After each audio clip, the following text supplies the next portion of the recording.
What's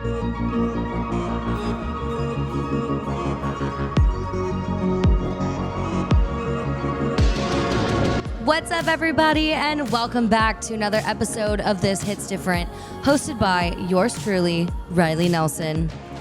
I am so excited to be back.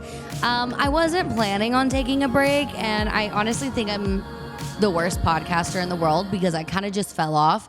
And it is nothing to you, to my artists, to anyone other than myself who got way too busy, took way too much on her plate, and all of a sudden had crazy burnout and big life changes and couldn't keep up. So if you're here and you've been with me from the beginning, number one, I want to say thank you. And number two, I'm back. I know I've said that maybe like 3 or 4 times. I don't mean to go anywhere. I get so busy and then I fall off, and that is not what I want. And that's not how I want to present to you guys. So I'm so sorry. I'm going to go on TikTok live too. Back to our regularly scheduled programming. I'm going to do my best to get on again, and hopefully bi-weekly. I would like to shoot for weekly. However, I don't know 100% that I can do that. I don't know, guys. I'm figuring it out because I have taken a new job. I moved to a new city. And I'm going to fill you guys in on everything and what's going on because it's probably very confusing to you and probably very confusing. Like, everyone's like, does she hate us? Did she just stop the podcast? No, I did not quit the podcast. If I did, I would have made an announcement. Should I have made an announcement that I was taking a pause? Yes. Did I intend on taking a pause? No. I missed a week and then I was like, oh, I'm exhausted. And then I missed another week and then I just kept going. And all of a sudden I was like, oh my God, it's been almost 2 months and I haven't released, and I'm now the worst podcaster in the entire world. So let me make it up to you guys and let me tell you exactly what's been going on for the past few months because sister has been through it. Okay. So for starters, I moved back to Houston, as you guys know. I don't know what I thought, but I was not anticipating it being so hard to get a job. I don't know why I thought that. The job market is crap. But I was like, oh, I'll be fine. I got this. I left of me and I moved back to Houston. And I was like trying to get into medical aesthetics, like anything I could do for work I was doing, like makeup, hair, creative, social media. Like I was trying to find a job with a corporation. My entire days were spent on LinkedIn. I'm 99% sure I accidentally became a LinkedIn influencer because I literally was just like, who's looking to hire? And like trying to make as many connections. I was reaching out to all of my contacts and nobody was hiring. And literally for a solid 6 to 8 weeks, maybe, I was just hustling on the job search. And it was so painful and so humbling. So yeah. My plans have since changed. Obviously, I know I am still going to Australia. That is going to happen. I don't care. Like, I need to do some travel. I need to see the world. And I still want to do that. That hasn't changed. However, some situations have. My best friend is getting married in January, and I was like, well, I have to be, like, I'm in the wedding, and I was like, I have to be at this wedding. I can't miss this one. So I decided to push back my trip so I could attend the wedding, and then I was going to go in February. But financial circumstances have changed. Financial circumstances have changed. Life is so expensive and it's crazy. Like, I'm not even paying rent and I'm still dead broke. I have so much money on my credit card. It makes me sick thinking about it. I literally can't even stop to think about it because I'm like, oh my God, my student loans are having to get paid. That's another thing. And not having a job for 2 months, literally, like, it's bad. The financial situation is not good. I'm going to be honest. And then I went to Europe and I had the time of my life. Don't get me wrong. But that didn't help the financial situation. So now I'm back at work and trying to make some money. I stumbled into owning my own business, and that is crazy. And I'm going to tell you guys all about it in a minute. But like I said, things have been crazy. I've been going to Austin a ton, seeing my sister, and she got a puppy. I have a bone to pick with online applications because number one, that is the biggest scam that I have ever seen in my entire life. The amount of jobs I applied to and the amount of jobs I even heard from, slim to none. It's insane. Like, it's like less than a 1% return rate. Like, seriously, I think I can't even quantify how many jobs I applied to, but I know bare minimum I've applied to 80 jobs. 80 jobs. And literally, like, little to no return. I was having interviews, like, for some of them, but like all the interviews I had were from like mutual connections, like friends of friends, that kind of stuff. So I don't know. I literally just was like, I'm dying. So finally, one of the jobs I interviewed for back in May actually ended up calling me back, and they were like, hey, we would like you to come run and operate and own the studio in Houston. And I was like, heck yeah. So they flew me out to Arizona to do training. And y'all, I went to Arizona for the first time, and it was so much fun. I'm not kidding. I had the time of my life. Like, it is such a fun city. Like, it reminded me a lot of Nashville, I think. Probably just like the Bachelorettes and like the whole girly thing. I don't know. But anyways, I had so much fun. Went to restaurants, went to like some fun bars.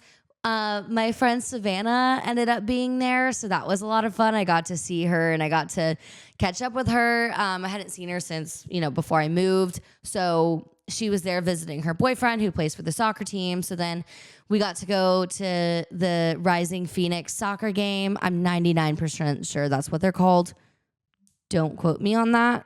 It was a lot of fun, and I got a lot of training. I trained for the position that I'm in now. And the past like 2 months have just been a whirlwind because I decided I was going to go on this trip with my cousins. We went to Europe because my cousin was in a study abroad and she was in London. And me and my sister and our cousins were like, well, no way that you're going to London and you're going to Europe and we're not going. So we all booked our trip and we went and we just had the time of our lives. And I'm going to get into that in a little bit. That trip definitely pushed back my Australia date quite a bit because now I have a lot of money on my credit card to pay off.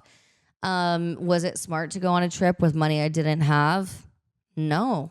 I highly don't recommend that anybody does that. But you know what? I did it and I don't recommend it. But I had the time of my life, and that's what matters. I moved home. I moved back to Texas so I could travel. And so I think that's okay. I'm okay with that. So anyways, I'm in Arizona. I'm doing job training. I'm working for this company. I do aesthetic teeth whitening now. I don't know. It was really interesting because it was like a new avenue of aesthetics that I haven't learned about or like gotten to explore. So that was really fun to learn from them and whatnot. And then immediately after that trip, I went to Europe. Like, I literally landed 24 hours on a flight to Europe. And then I get back from Europe, 24 hours, start new business. It has been a whirlwind. Like, I haven't even really been able to see my friends.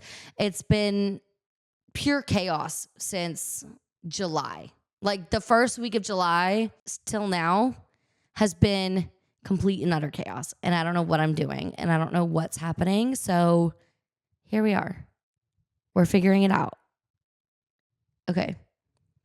So I want to be able to continue to have stories to tell you guys. So I don't want to like say too much about the trip. But I'm just going to give you the gist of the trip. So it was a girls' trip. It was with my sister, my twin cousins, and our other cousin. So it's a little bit confusing, but follow me here. My cousin's half-sister, but from the other side. So this girl, like, she's my cousin. I grew up with her. But so it was me, my sister, my twin cousins, and my other cousin, their sister from a previous marriage. I hope that makes sense because that's really confusing. But anyways, so I go on the trip. My cousin Avery is in London, and we get there, and to start off, we had so many travel issues.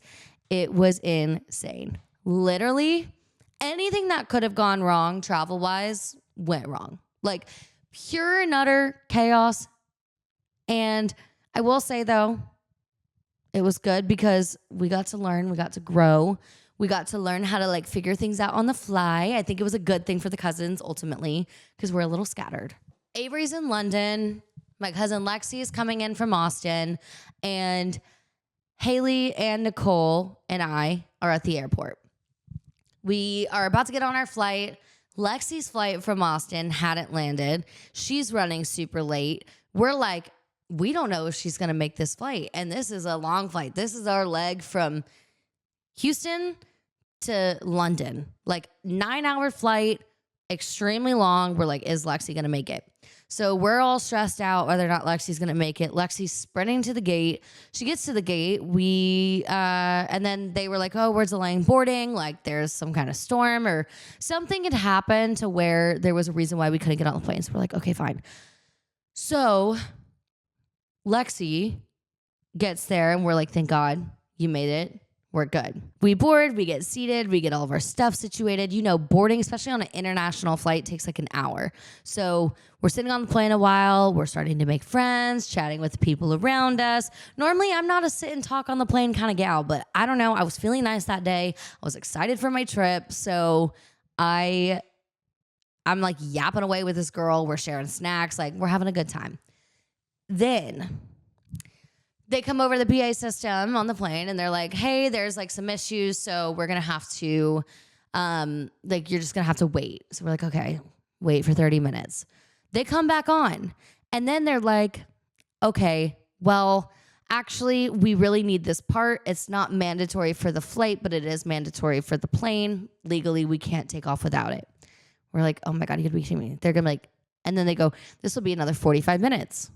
Okay, great. That sucks. Whatever. And then a few minutes later, they say, oh, the piece is here. It came from an hour away and we have it. We need to install it. So we're going to have to ask everyone to deplane.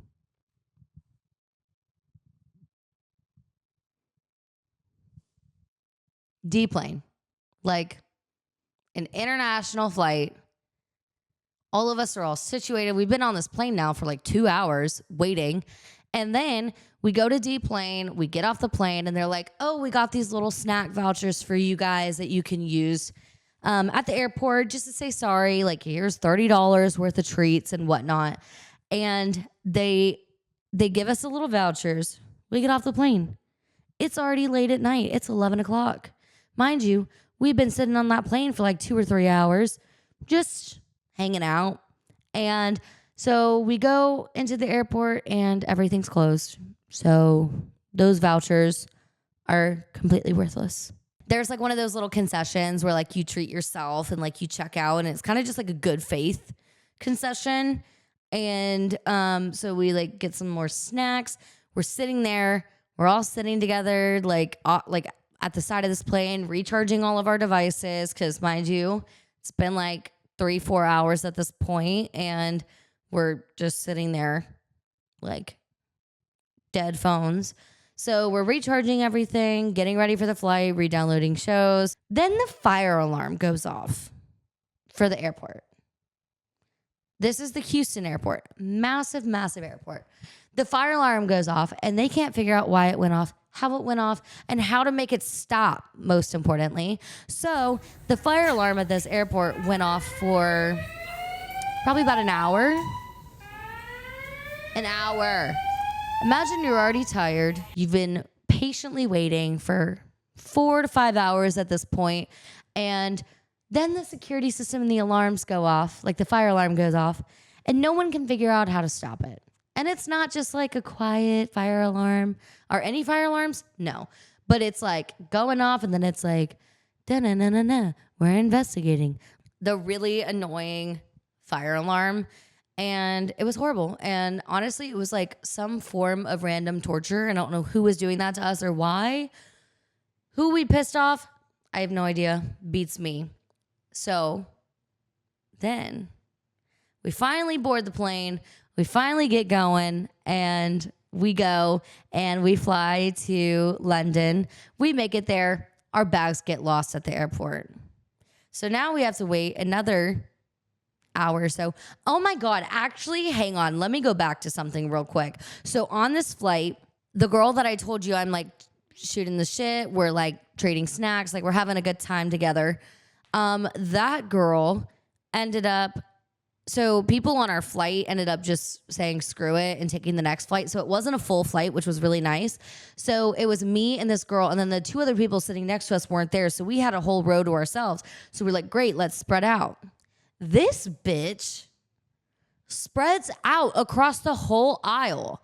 Like she lays down the entire flight and sleeps on the chairs. And I was like, can we switch?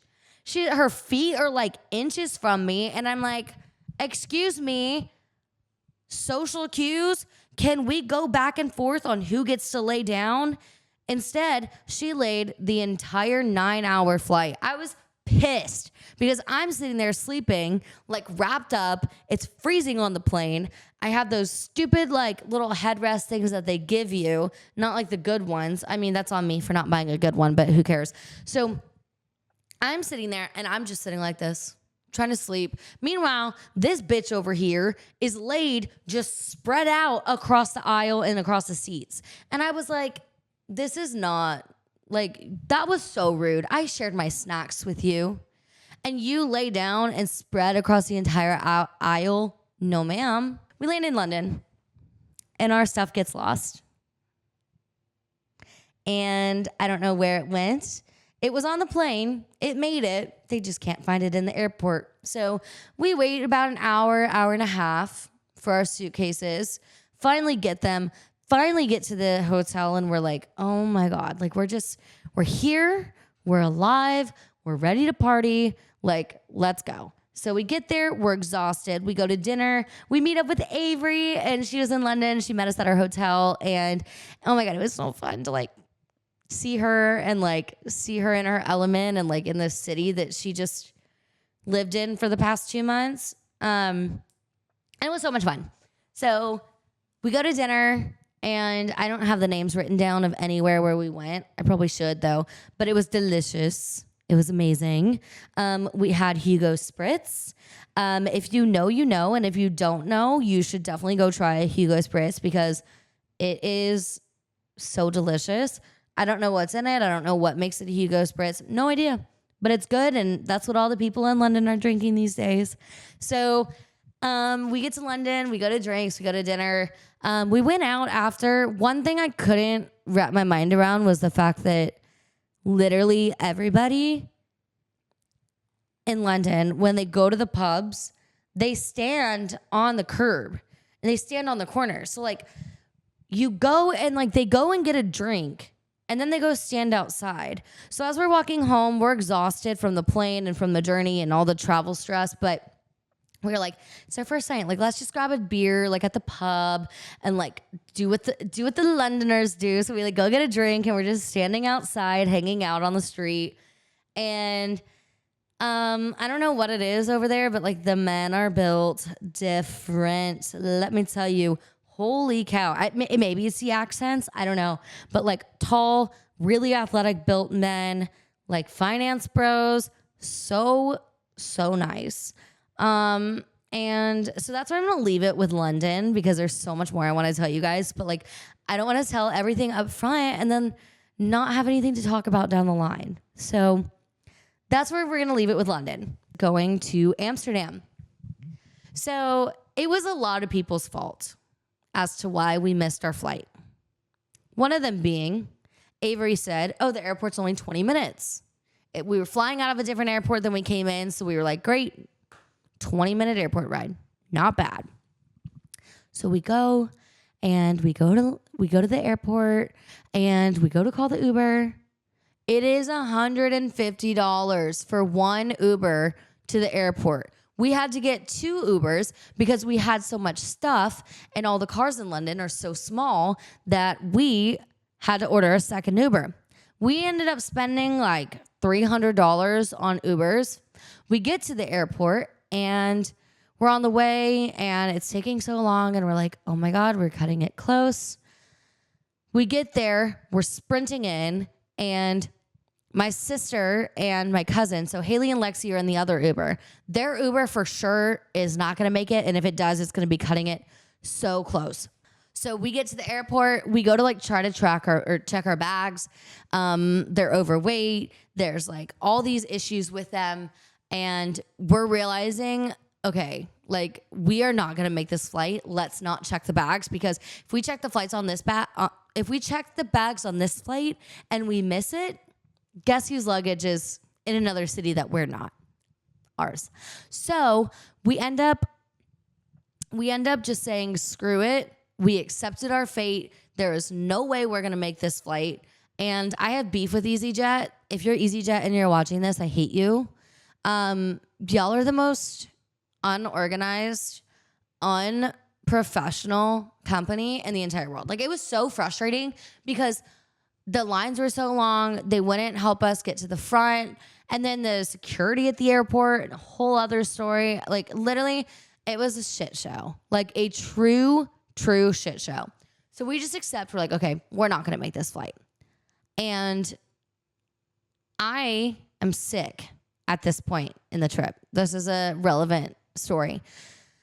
I am not hangover sick. I know what you guys are thinking. Believe me, I thought I was hangover sick. And then I realized, no, I'm sick. I'm throwing up. I am having diarrhea everywhere. I am achy. I have a fever. I'm literally throwing up every 3 seconds. Like, it was horrible. I like had to miss a day in London because I couldn't get out of bed. Like, I was down bad.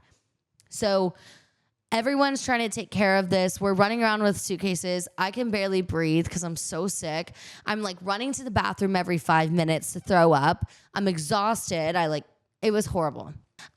It's coming out of both ends. I'm so sick at this point. I'm dying, and like having to do a travel day when you're this sick is actually one of the worst things that can ever happen to anybody. And I would wish it on my worst enemy because it was that bad. So then get to the airport. I'm getting my life together. We missed our flight. My cousins and my sister we're all looking at different ways. We're like, should we take a boat? How can we get to Amsterdam? Boat? Taxi? Is that even a case? Trains? I don't know. The Olympics were going on at the time too, so that was a whole other aspect of it. But literally, we miss the trains. Like, we're like, okay, if we missed our flight, and we're like, we can leave the airport and try to make some other route to get to Amsterdam, but we don't know for sure that we're going to make it. And then if we leave the airport and then we miss a train and then have to go back to the airport, it's going to be a whole mess. So we're like, you know what? Let's just buy another plane ticket. Like, yeah, it sucks. It's so expensive. We're like $400 down that day because then we missed the Uber, or not missed the Ubers, but the Ubers were so expensive. We missed the flight. We have to buy more tickets. EasyJet, I hate you. I don't know what is going on with EasyJet. Had to hang out at the airport because we couldn't check into our flight. So we had to hang out at the airport for probably about 9 hours. 9 hours. We're sitting at a Pret, which is a coffee shop in London. If you know, you know. But we're sitting at a Pret, and like we literally just like camped at these tables, and I slept on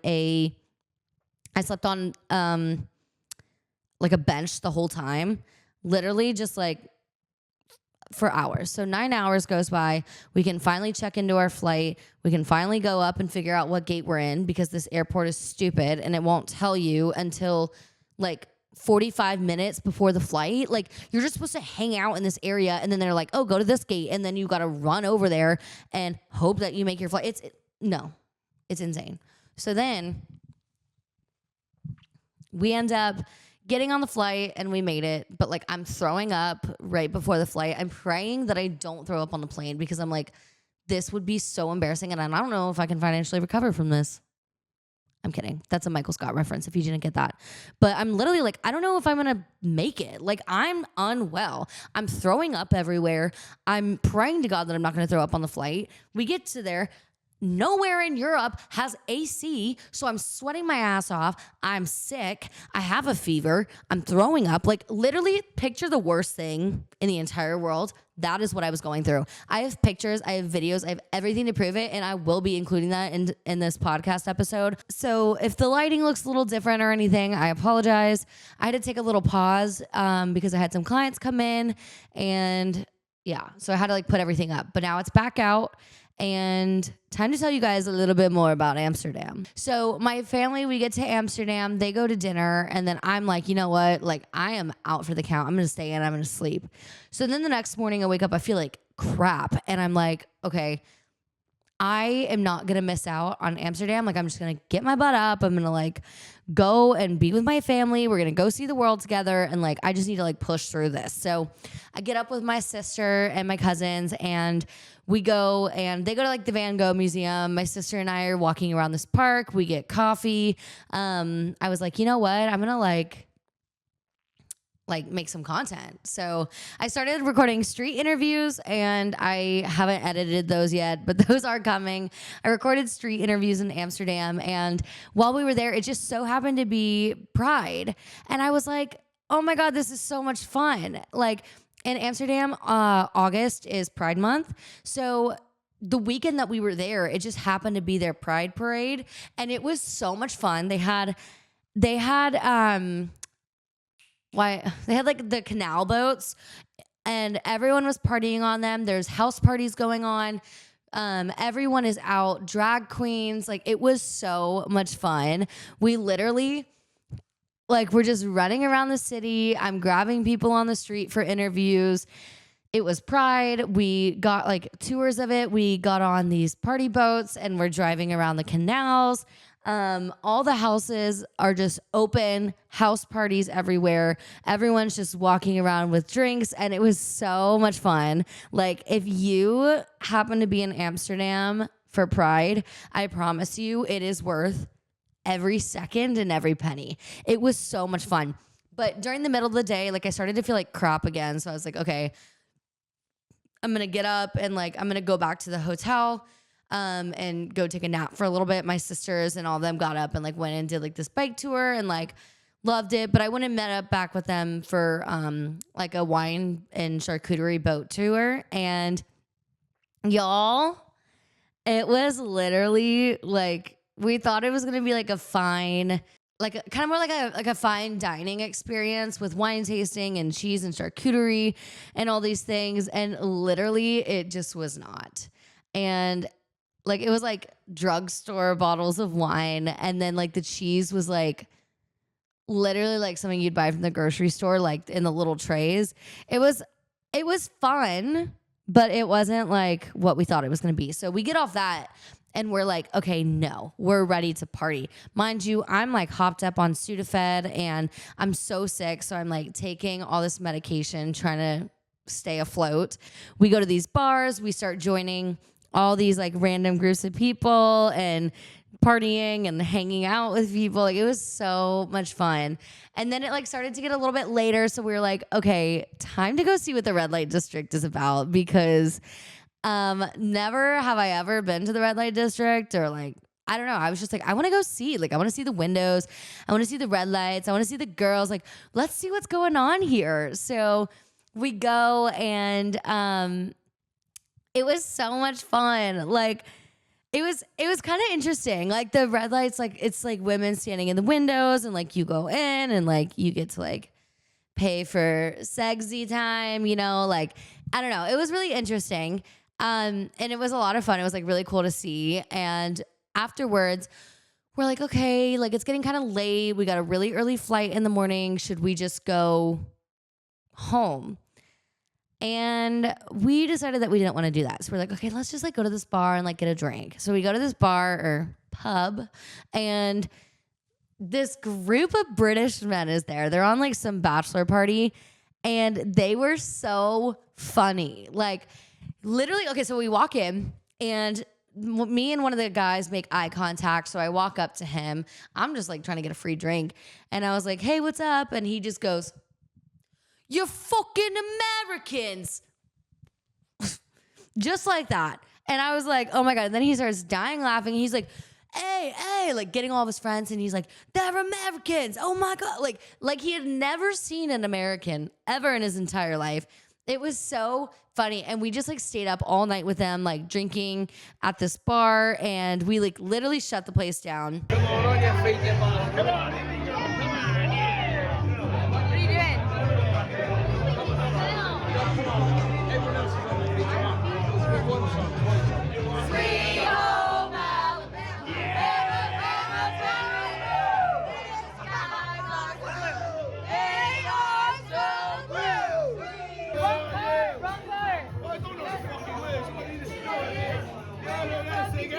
The rest is still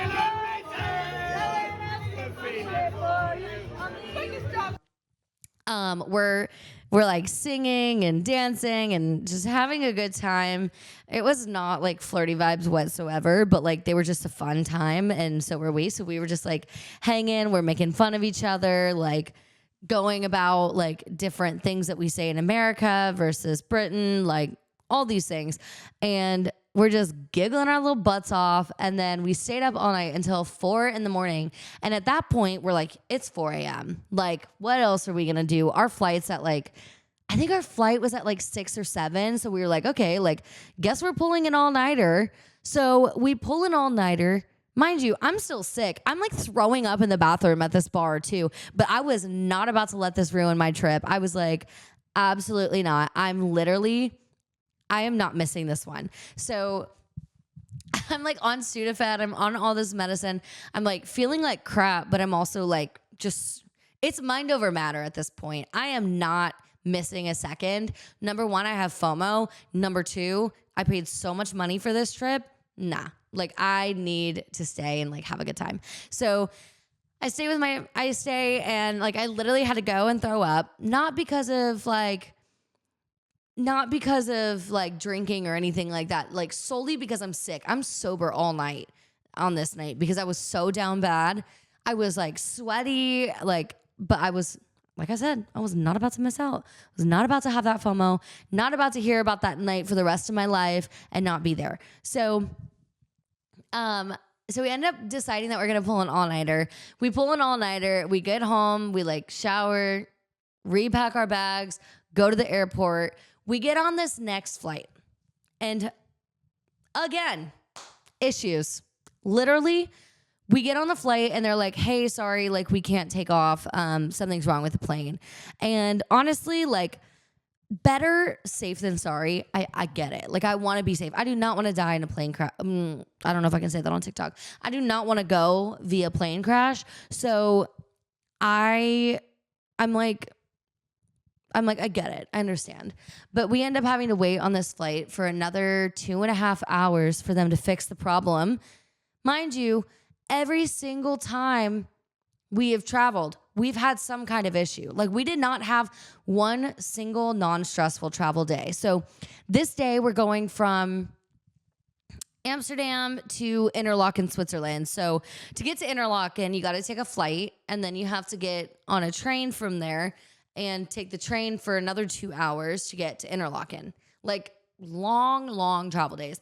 Mind you, we have no sleep. We are dead. Like, we are, I can't say dead either on TikTok. We are exhausted. We're so down bad. Like, everyone is like, we're not going to make it. And so we finally get the flight. It's like an hour flight, not that bad. So we're like, okay, whatever. Then, because our flight had gotten delayed so much, we're like, oh my gosh, are we going to make this train? We had already pre-purchased the tickets for the train. So we were like, oh no, like, we're not going to make it. So we like get off the plane. We're frantically praying that our stuff comes and our suitcases come out in time and don't make us miss this train. Because, like, you know, whenever you check bags, like, it takes time for it to get to the gate to where you can actually pick them up. So we finally get our bags. We meet this amazing, amazing man. We're going to call him M. He's such a king for this. He was like, I'm a local. I know how the train system works. I'm taking the same train. I promise you guys, you'll be okay. Just follow me. So after we get our bags, we walk over to the train station. We made our train by 1 minute. Like, we literally got on, and as we got on and like are trying to set our stuff down, like the train pulls out. Like, it was such a close call, but we were like, we made it.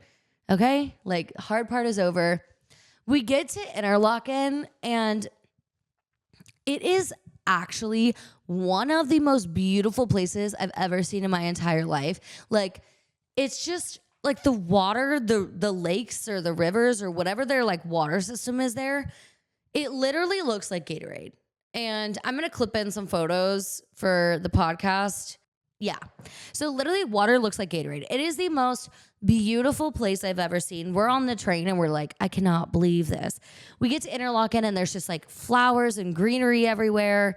We walk to our hotel and everything. We get checked in, but they won't let us check in early. So we're like, okay, like guess we'll go grab a bite. I will say this. Switzerland is not known for their food. Like, I didn't really eat anything there that blew me away. I'm going to be honest. No heat against Switzerland, but the food was just like, like it was just all right. Like, it wasn't that great, honestly. I got a burger and it was like, I don't know what was going on with that. It literally tasted like a hot dog. So if you're a foodie and you're going to eat, this is not the place to go. So that night, like, we go eat, we all take naps, we're exhausted. My sister and cousins get up, they go to like this fondue restaurant, and like that was another night too where I was like, I can't do it. Like, I'm so sick, I'm down bad, I need to rest. So I stayed in, I rested, whatnot. The next day, we go skydiving in the Swiss Alps. It was so much fun. Like, the views from up there, like, we had to get up super early. We did like the first morning jump because we wanted to have the full day too and not have to worry about it. But like the morning jump, if you ever go to Interlaken, Switzerland, and you want to go do skydiving, number one, go to Skydive Switzerland. It is so worth every penny. It's the most beautiful thing you've ever seen.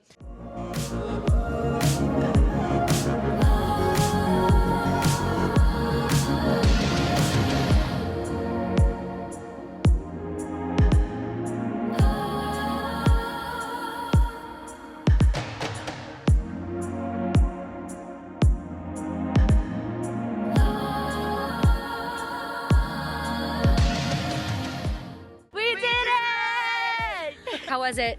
Amazing, breathtaking, gorgeous, fun, a little exhilarating. It was really scary because y'all made me go first, but I looked up and I saw you guys. Let's go. Did you see us while you were falling? Yeah. Oh, really? He was like, look up and see your family, and I was like, oh, that's cool. I didn't know that. 10 out of 10 experience. Definitely recommend to everybody. We need to do that in every country that we go to from now on. That was the coolest feeling ever. This was my third time jumping, and I pulled the chute. We did some flips. Him and I were doing tricks. We were doing like the things last time, and it was so much fun. It was so exhilarating. The views are incredible, absolutely unreal, like insane. Yeah. 10 out of 10 recommend. If you're in Switzerland, go. I couldn't stop smiling. I was so giddy. I kept going. And not only like they pick you up, they shuttle you to the place. Beautiful drive. It's like 20 minutes. And then you get into the Swiss Alps, and then they take you up in the plane, and they obviously like do all the prep work, tell you what to do, all that kind of stuff. And we jumped, and like, oh my God, like from like, I think you're at like 20,000. I think we were at 22,000 feet. From that height, it was so interesting because there were so many mountains. It actually didn't feel like we were as high as we were because like you can see the mountains. So you're like, oh, there's the ground. But no, we were really high. And we jump, and it's just breathtaking. Like, you flip out of the plane. Mind you, this is my third time skydiving. So I kind of knew what was up, and I was like, I'm doing this. So like, I literally pulled a chute. I guided us back. Like, my guide was like, you didn't even need me. Like, you could have jumped by yourself and made it just fine. So I do the jump, and you wrote like he was like, do you want to jump out of the plane or you want to flip out? And I'm like, bitch, we are flipping out of this plane. So we flip out of the plane and like you see everyone jumping. My cousins, it was their first time jumping, so their faces were priceless. Lexi literally looked like she was gonna die. Like right before she jumped, it like hit her that she was like, oh, I'm doing this. And she jumped and it was so much fun. But our chutes pull, everyone's chute pulls. It was so, thank God, honestly, because that would have been a much different story. But all the chutes pulled and all of us can see each other. We're like waving to each other and we're like guiding ourselves back to the landing zone.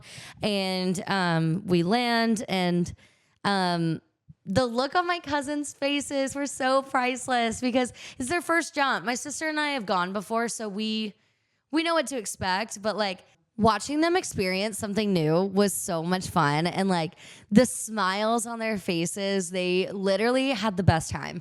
So after that, like we like shot some content with them.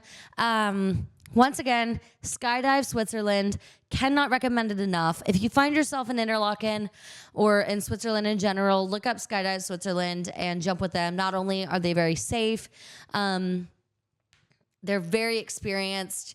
They're also just a really great company. Like, cannot recommend them enough. So yeah, we skydived the Swiss Alps. Item checked off the bucket list. And then after that, we just spent the rest of our time in Switzerland. Like, Switzerland was kind of like a nice reset because everywhere else was so go, go, go. And then all the travel issues, like everything was just kind of a mess. So this, like, having a few days of just getting to relax and not be stressed out, it was great. It was a lot of fun. So after that, after Switzerland, our last stop on the trip was south of France, and we stayed in Cannes. And then we did a little day trip to Nice too, and we were gonna go to Monaco and I can't remember, somewhere else. But like I said, because we had been moving around so much, we were just like, let's just stay and relax. Like, let's just enjoy the place where we are right now. So anyways, then we go to south of France and we get to Cannes. We get there super late, and that was our only flight where we had no, we had a delay. I take it back. We had a delay, but it wasn't that bad. So thankfully, we made it there in time. We had plenty of time for our driver to pick us up, and the south of France is so much fun. Like that morning we got up and we walked over to a cafe. We get like coffee and chocolate croissants, and everything there was so cheap. Like you would think that it would be super expensive. Nope. A coffee and a croissant, $3.50. And not just a coffee. I got a latte. Like it was interesting because I thought it would be more expensive.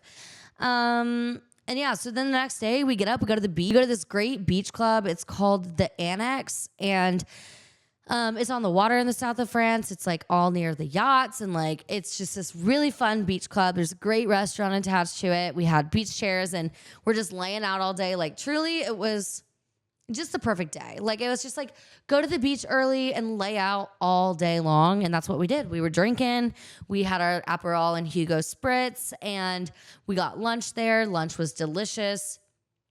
The men in Amsterdam were some of the finest men I've ever seen, and that's a story for another time. But back to south of France, like we're just laying on the beach and enjoying our drinks and chatting and talking and making friends with the people around us. And we had lunch. It was great. Not really too much of like an event that day because we were just on the beach. So then we had a dinner reservation, and hang on, I need to find the name of this dinner reservation. Actually, I'm going to phone in a friend because I don't remember what it was called. 1 second. Hey, I got a quick question for you. I'm recording the podcast. What was the name of the restaurant that we went to that they let us come and cook? Tradici. Tradici. Thank you. Okay, thanks. So we go to Tradici. You guys, this is some of the best food and pizza I've ever had. And I don't say that lightly. Like, It was so delicious. Everything was made from scratch, number one, obviously, because we're not in America. And oh my God, the food was so good. We got this one pizza and like, y'all, we literally loved it so much. We went back again. We actually ended up randomly running into the wait staff at a bar that night. And we ran into the wait staff that night and they invited us to come back and like let us come cook our pizza. So we literally went back to this place again on the trip because it was that good. Tradici in south of France in Cannes. Let me say that one more time. Tradici in Cannes, south of France. Tradici, best food I've ever had.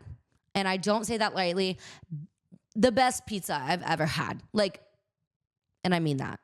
So, anyways, we go to Tradici. Afterwards, we go to this bar and it's just like a bar. It's kind of like a neighborhood bar, honestly. Like we're right down the street from our hotel, like literally like around the corner. So we stayed there and ended up meeting this really, really cute group of guys. And we stayed there until the bar closed. And after the bar closed, it was time to go for a little ocean bath. And for those of you who don't know, an ocean bath is it's what they refer to going night swimming. So you go take or maybe it wasn't a night bath, an ocean bath, a night bath, one of the two. You go and you basically just go swim in the ocean after things close. And yeah, so we went skinny dipping with this group of guys. The really hot group of guys, I might add. And we kind of all coupled up. But like I said, we're going to tell that story another day. Next day, we went wine tasting, and we went to this really good winery in the south of France. Why is my brain... Like, I can't remember the name of any of these places. But I'm going to link some pictures and I'll tag them above because they were really good. There was a really cute server that worked there, just saying. We walked around the city of Nice for a little bit after that, like a little bit of tips, got some gelato, did all the things. And then, yeah, the next day we spent all day on the beach and we made so many friends on the beach that day. We like made a little friend group that day and like so sad it was our last night.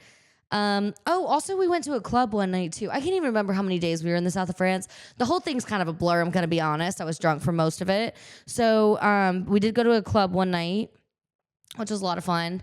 And then we also like made a bunch of friends on the beach. Like just had a really dandy time. So yeah, that's my trip recap. We met a lot of men. We had a really good time. And I will tell you guys more about that another day. You guys, thank you for coming to my Europe recap episode. And like I said, I have not forgotten about you guys. I'm going to try to start releasing weekly content. However, I don't think right now that I have the time to dedicate to searching artists, contacting them, and getting music episodes every week. So if it's okay with you, I'd like to come on here and just yap. And I'll bring on guests when I have guests.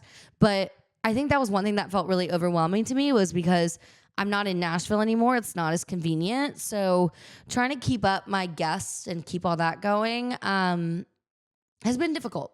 So hopefully in the next few months, I will keep going. In the next few weeks, I'd like to come on here and talk with you guys because I feel like y'all are like my friends and I miss that. I miss you guys so much. This time really has been hard. It's just been so much going on and I just haven't had the time to sit down and actually do what I like to do, which is this. So yeah, that's my life update. That's where I've been these past months. I launched a Patreon. You know what? Maybe I should put the story of South of France on the Patreon because let me tell you, it is juicy. And I got a lot of tips for you guys and I got a lot of advice, sisterly advice for you guys. You know what? I think I want to put that behind the paywall. But like I said, it's not there yet. I'll let you guys know. But the Patreon is up. So go ahead and go and subscribe to that and check it out. I don't have anything There's no content on it yet, but content is coming. Do not fear. So yeah. All right, guys. Well, that is all I have for you today. As always, you can find me on Instagram at This Hits Different Podcast. And you can find me on TikTok at Hosted by Riley Nelson. My personal account, too, is at Hosted by Riley Nelson if you want to give me a follow there. This is available on YouTube, Apple, Spotify, anywhere that you get your podcasts. So be sure to check it out. And I will see you guys in a few weeks. Bye.